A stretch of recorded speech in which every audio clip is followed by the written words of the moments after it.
Good morning everybody, how are you today? Mudah-mudahan pada sehat dan tetap semangat ya. Kembali lagi belajar bersama Miss Ana dalam mata pelajaran Ilmu Pengetahuan Sosial. Buat kalian yang belum subscribe channel Miss Ana, yuk di-subscribe sekarang dan tekan tombol loncengnya agar kalian tidak ketinggalan materi pembelajaran selanjutnya.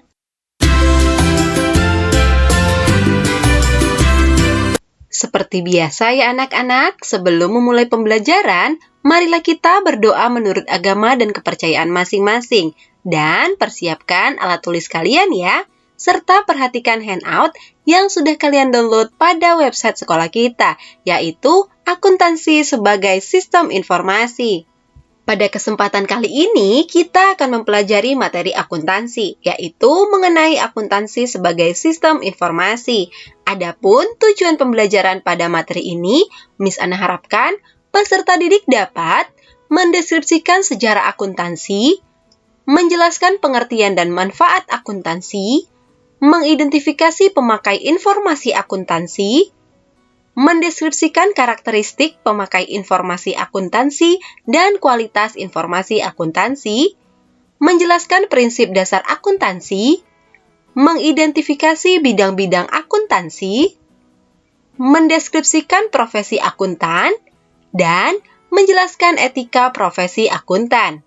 Amatilah gambar pada layar kalian ya, kemudian susunlah 5 pertanyaan mengenai akuntansi sebagai sistem informasi. Apakah seorang akuntan sangat berpengaruh dalam sistem perekonomian?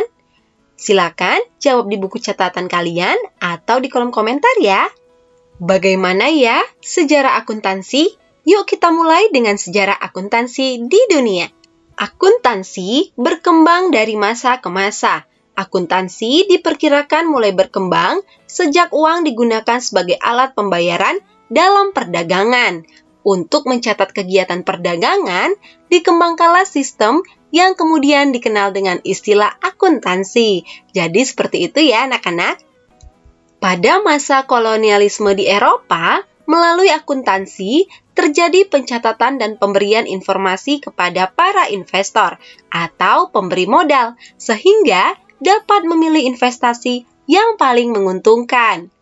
Pada tahun 1494, Luca Pacioli dari tahun 1447 sampai 1517 menerbitkan suatu buku yang berjudul Summa de Arithmetica Geometrica Proportioni et Proportionalita atau Review of Arithmetic, Geometry, Proportions and Proportionality. Di dalam buku ini terdapat satu bab yang berjudul Particularis de Computis et Scripturis yang berisi cara-cara pembukuan menurut catatan berpasangan atau double entry bookkeeping. Oleh karena itu, Luca Pacioli dikenal sebagai bapak akuntansi. Jelas ya? Adapun pengertian catatan berpasangan. Catatan berpasangan adalah sistem pencatatan semua transaksi dalam 2 bagian, yaitu debit dan kredit. Tampak seperti gambar pencatatan yang ada di layar kalian ya. Kedua bagian ini diatur sedemikian rupa agar selalu seimbang. Sistem ini menghasilkan pembukuan yang sistematis dan laporan keuangan yang terpadu. Dari pembukuan ini dapat terlihat laba rugi, kekayaan, dan hak pemilik perusahaan. Kemudian, kemajuan penggunaan akuntansi semakin nyata setelah pada tahun 1673, Perancis mengharuskan setiap pengusaha di negaranya membuat neraca perdagangan paling tidak sekali dalam 2 tahun. Pada abad ke-18, dimulai revolusi industri di Eropa. Dampaknya terhadap akuntansi adalah kebutuhan akan biaya produksi, sehingga tercipta akuntansi biaya, di mana sebelumnya telah ada akuntansi keuangan berupa daftar neraca dan laba rugi. Pada abad ke-19, berkembang pula konsep penyusutan. Setelah sebelumnya, penyusutan ini tidak dianggap sebagai biaya. Gimana? Sudah jelas ya sejarah akuntansi di dunia? Mari kita lanjutkan dengan sejarah akuntansi di Indonesia. Selama penjajahan Belanda, Indonesia menggunakan sistem kontinental, di mana istilah yang digunakan umumnya pembukuan atau tata buku, bukan akuntansi. Perlu diingat ya anak-anak, pengertian akuntansi lebih luas daripada pembukuan, di mana pembukuan ini merupakan bagian dari akuntansi. Nah, Indonesia mulai beralih ke sistem akuntansi Anglo-Saxon sejak tahun 1980-an. Saat ini, akuntansi telah berkembang pesat dan mendapat perhatian khusus dari suatu bisnis, baik lokal maupun global. Telah terdapat pula berbagai universitas negeri dan swasta di Indonesia yang membuka bidang studi ekonomi dengan jurusan akuntansi.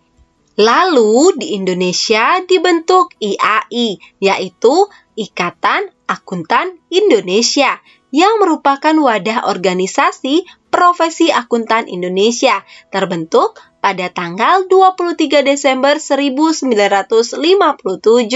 IAI menyusun sebuah prinsip akuntansi di Indonesia yang dikenal dengan nama Standar Akuntansi Keuangan atau SAK. Standar akuntansi keuangan ini merupakan himpunan prinsip, prosedur, dan teknik akuntansi yang mengatur penyusunan laporan keuangan, khususnya kepada pihak eksternal perusahaan, seperti pemilik perusahaan, kreditor, dan investor.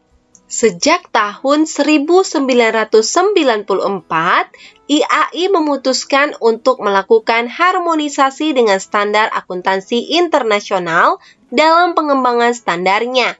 Dalam perkembangan selanjutnya, terjadi adopsi dalam rangka konvergensi dengan International Financial Reporting Standard yang disingkat IFRS atau Standar Pelaporan Keuangan Internasional adalah standar dasar, pengertian, dan kerangka kerja yang diadaptasi oleh International Accounting Standard Board atau IASB atau Badan Standar Akuntansi Internasional.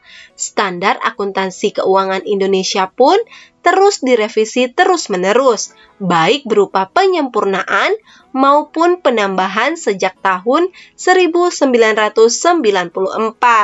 Revisi standar akuntansi keuangan ini terakhir terjadi pada tahun 2016 dan efektif berlaku per 1 Januari 2017.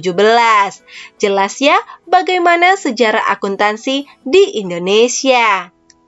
Lalu, apa sih itu akuntansi? Menurut Asosiasi Akuntansi Amerika atau American Accounting Association yang disingkat AAA, akuntansi adalah proses mengidentifikasi, mengukur, dan melaporkan informasi ekonomi yang memungkinkan pengambilan keputusan dan penilaian yang jelas serta tidak membingungkan oleh penggunanya. Sementara itu, menurut Kurt Warren dan kawan-kawan dalam bukunya Accounting can be defined as information system that provide reports to stakeholders about the economic activities and condition of a business. Yang artinya, akuntansi dapat didefinisikan sebagai suatu sistem informasi yang menyediakan laporan tentang aktivitas ekonomi dan kondisi perusahaan kepada para pemangku kepentingan. Berikut ini adalah proses akuntansi secara garis besar. Diperhatikan ya, transaksi keuangan dalam sebuah organisasi atau perusahaan diolah melalui akuntansi, yaitu proses identifikasi, pengukuran, dan pelaporan untuk menghasilkan informasi atau laporan keuangan. Kemudian, informasi akuntansi memiliki peran yang signifikan dalam pengambilan keputusan, sehingga akuntansi disebut sebagai bahasa bisnis. Dengan menggunakan informasi akuntansi, kondisi suatu perusahaan dapat diketahui, sehingga pihak manajemen perusahaan dapat mengambil langkah yang tepat untuk memajukan perusahaan di masa depan. Jelas ya? Akuntansi memiliki 4 manfaat, yaitu pertama, memberikan informasi keuangan untuk pihak manajemen. Kedua, menjadi alat pengendali keuangan. Ketiga, menjadi bahan evaluasi perusahaan. Dan keempat, memberikan informasi atau laporan kepada pihak eksternal. Kemudian, siapa saja ya pemakai informasi akuntansi? Pemakai informasi akuntansi ada dua, yaitu pihak internal dan pihak eksternal. Pihak internal adalah pihak yang berhubungan secara langsung dengan operasi perusahaan, seperti pimpinan perusahaan atau kepala bagian yang menggunakan informasi akuntansi. Sedangkan pihak eksternal adalah pihak-pihak yang berkepentingan terhadap hasil-hasil yang dicapai perusahaan, seperti pemilik perusahaan, kreditor, pelanggan, badan-badan pemerintahan, dan masyarakat. Jelas ya? Berikut ini merupakan peraga pengguna informasi dan arus informasi akuntansi. Pertama, pengguna menggali pemakai informasi, apakah pihak internal atau pihak eksternal. Kedua, pengguna mengevaluasi kebutuhan informasi dari pemakai. Ketiga, pengguna merancang sistem informasi akuntansi untuk memenuhi kebutuhan informasi dari pemakai. Lalu keempat, pengguna mencatat data ekonomi mengenai kegiatan usaha dan hal-hal yang terjadi pada perusahaan. Serta yang kelima, menyiapkan laporan akuntansi untuk pemakai. Dari peraga inilah bagaimana kita dapat membuat informasi akuntansi yang bermanfaat bagi pihak-pihak pemilik kepentingan. Dan inilah mengapa akuntansi sering disebut sebagai sistem informasi. Jelas ya? Lalu, bagaimana ya karakteristik pemakai informasi akuntansi? Pihak pemakai informasi akuntansi antara lain pimpinan perusahaan, pemilik perusahaan, kreditor, pemerintah, dan masyarakat. Sebagai pihak yang memakai informasi akuntansi, mereka ini mempunyai karakteristik. Yuk kita bahas satu-satu. Pertama, pimpinan perusahaan. Pimpinan perusahaan adalah seorang nahkoda. Oleh karena itu, ia harus menggunakan 4 fungsi manajemen dalam mencapai tujuan perusahaan, yaitu perencanaan, pengorganisasian, pelaksanaan, dan pengawasan, di mana tujuan perusahaan akan mencapai hasil yang maksimal apabila keempat fungsi ini diterapkan menggunakan informasi akuntansi. Kedua, pemilik perusahaan. Pemilik perusahaan adalah pihak yang akan menikmati secara langsung hasil yang dicapai perusahaan. Oleh karena itu, seorang pemilik perusahaan harus mengerti akuntansi. Meskipun demikian, apabila pemilik perusahaan tidak mengerti akuntansi, ia bisa meminta bantuan akuntan untuk menginterpretasikan data akuntansi tersebut. Ketiga, kreditor. Kreditor adalah orang yang meminjamkan dana atau memasok barang dan jasa kepada perusahaan. Oleh karena itu, sebelum menjalin hubungan dengan perusahaan, alangkah baiknya seorang kreditor menggunakan informasi akuntansi untuk mengetahui keadaan perusahaan. Keempat, pemerintah. Pemerintah adalah pihak yang memiliki hubungan dengan perusahaan, terutama dalam pembayaran pajak. Oleh karena itu, pemerintah harus menggunakan informasi akuntansi agar perusahaan membayar pajak dengan benar. Ketika perusahaan membayar pajak, pemerintah mendapatkan dana untuk menjalankan pemerintahan dan bisa menyejahterakan masyarakat. Kelima, masyarakat. Masyarakat adalah pihak yang mendapatkan manfaat langsung, misalnya menerima hadiah pada saat hari raya. Selain itu, perusahaan yang berkembang apabila menerima pekerja baru akan mengutamakan masyarakat yang berada di sekitar perusahaan berdiri sebagai tenaga kerja. Jelas ya bagaimana karakteristik pemakai informasi akuntansi. Selanjutnya, kualitas informasi akuntansi. Ada 9 syarat sebuah informasi akuntansi dianggap berkualitas. Yuk kita bahas satu-satu. Pertama, perbandingan antara manfaat dan biaya. Maksudnya, biaya pembuatan laporan informasi akuntansi tidak boleh melebihi manfaat yang diperoleh pihak pengguna informasi. Kedua, dapat dipahami. Maksudnya, laporan yang dibuat harus sesuai dengan pemahaman pihak pengguna. Ketiga, relevan. Maksudnya, laporan informasi akuntansi bisa berguna secara langsung dalam pengambilan keputusan. Keempat, dapat dipercaya. Maksudnya, informasi akuntansi dikatakan dapat dipercaya apabila dapat diuji, netral, dan menyajikan keadaan yang sebenarnya. Kelima, nilai prediksi. Maksudnya, data yang ada saat ini bisa dijadikan sebagai dasar prediksi di masa depan. Keenam, umpan balik. Maksudnya, berupa prediksi, penerimaan, penolakan, atau pengambilan peluang di masa lalu. Ketujuh, tepat waktu. Maksudnya, informasi akuntansi yang diberikan harus tepat waktu agar pengambilan keputusannya tidak tertunda. Kedelapan, dapat diperbandingkan dan konsisten. Informasi akuntansi harus bisa diperbandingkan. Kenapa? Agar mengetahui persamaan dan perbedaan dengan perusahaan sejenis. Dan yang kesembilan, materiality atau cukup berarti. Maksudnya, tuntutan prinsip akuntansi bisa dikesampingkan selama tidak menimbulkan kekeliruan dalam laporan pengambilan keputusan. Jelas ya? Lalu, apa itu prinsip dasar akuntansi? Prinsip dasar akuntansi merupakan dasar dari akuntansi dan laporan keuangan. Oleh karena itu, dalam membuat laporan keuangan, akuntansi keuangan mengikuti prinsip-prinsip akuntansi yang berlaku umum atau Generally Accepted Accounting Principle yang disingkat GAAP.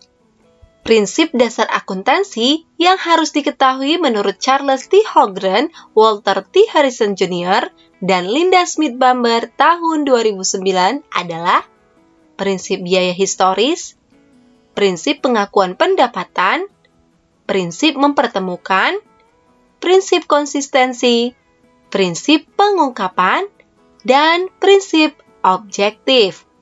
Adapun konsep akuntansi yang harus dipegang teguh oleh para akuntan dan pihak-pihak yang berkepentingan dalam penyusunan laporan keuangan. Yang pertama, konsep entitas usaha. Satu unit usaha yang berdiri sendiri merupakan entitas usaha atau satuan usaha ketika data ekonomi perlu disiapkan. Entitas usaha ini dapat berupa toko serba ada, restoran Padang, usaha penyewaan komputer, percetakan, atau usaha fotokopi. Entitas usaha harus diidentifikasi agar akuntan dapat menentukan data ekonomi mana yang harus dianalisis, dicatat, dan diikhtisarkan dalam laporan. Jelas ya? Kedua, konsep biaya. Penggunaan konsep biaya melibatkan dua konsep akuntansi penting lainnya, yaitu pertama, konsep objektivitas. Konsep ini mensyaratkan bahwa catatan dan laporan akuntansi harus didasarkan pada bukti objektif. Kedua, konsep unit pengukuran. Konsep ini mensyaratkan data ekonomi dicatat dalam satuan mata uang. Nah, itulah konsep akuntansi. Jelas ya? Kemudian, apa saja ya bidang-bidang akuntansi? Ada akuntansi keuangan, auditing, akuntansi biaya, akuntansi manajemen, akuntansi anggaran, akuntansi perpajakan, sistem akuntansi, akuntansi pemerintahan, dan akuntansi pendidikan. Yuk kita bahas satu-satu.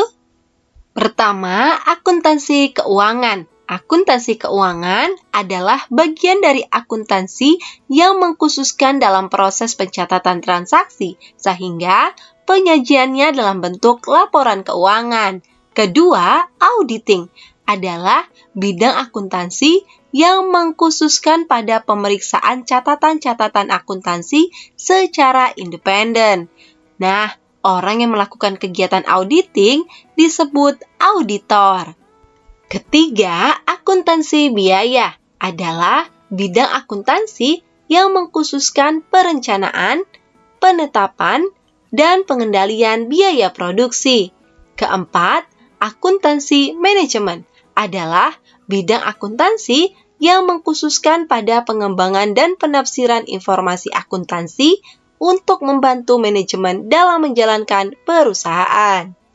Kelima, akuntansi anggaran. Akuntansi anggaran merupakan bagian dari akuntansi yang menyusun rencana pengeluaran dan melakukan perbandingan dengan pengeluaran aktual.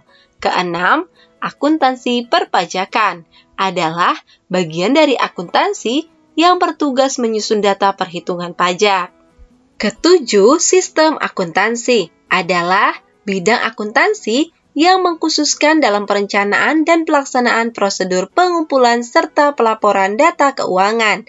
Kedelapan, akuntansi pemerintahan adalah bagian dari akuntansi yang mengkhususkan penyajian laporan transaksi yang dilakukan oleh pemerintah. Dan kesembilan, akuntansi pendidikan adalah bidang akuntansi yang mengkhususkan kegiatan pengajaran dan pengembangan pendidikan akuntansi.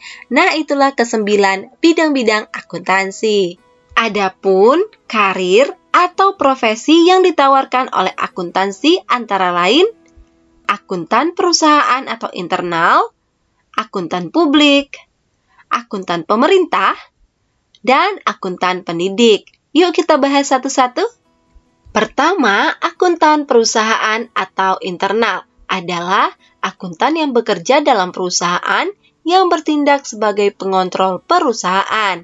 Hal ini berkaitan dengan pengawasan keluar masuknya uang. Kedua, akuntan publik adalah akuntan independen atau bebas yang secara perorangan atau kelompok memberikan jasa dalam bidang akuntansi bagi perusahaan atau organisasi bisnis dan non-bisnis. Tugas utama akuntan publik yaitu memeriksa kewajaran laporan keuangan. Ketiga, akuntan pemerintah adalah akuntan yang bekerja pada lembaga-lembaga pemerintah seperti Badan Pemeriksa Keuangan. Adapun tugas utama akuntan pemerintah yaitu merencanakan, mengendalikan, dan memeriksa penggunaan uang atau kekayaan negara. Keempat, akuntan pendidik adalah akuntan yang tugas utamanya mengembangkan dan mengajarkan akuntansi. Seperti Miss Ana saat ini ya. Itulah 4 profesi akuntan. Jelas ya? Adapun etika profesi akuntan. Yang pertama, prinsip etika profesi akuntan. Yang kedua, prinsip dasar perilaku etis akuntan. Yuk kita bahas satu-satu. Pertama, prinsip etika profesi akuntan. Dalam Kode Etika Akuntansi Indonesia tahun 1998 disebutkan ada 8 prinsip etika profesi akuntan, yaitu 1. Tanggung jawab profesi, 2. Kepentingan publik, 3. Integritas, 4. Objektivitas, 5. Kompetensi dan kehati-hatian profesional, 6.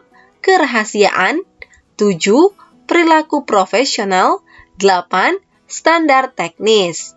Lalu, yang kedua, prinsip dasar perilaku etis akuntan. Ada 3 prinsip dasar perilaku etis bagi akuntan. 1.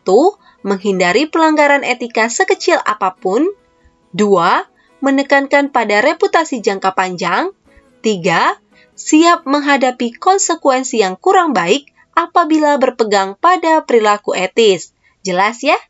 Demikianlah materi kita mengenai akuntansi sebagai sistem informasi.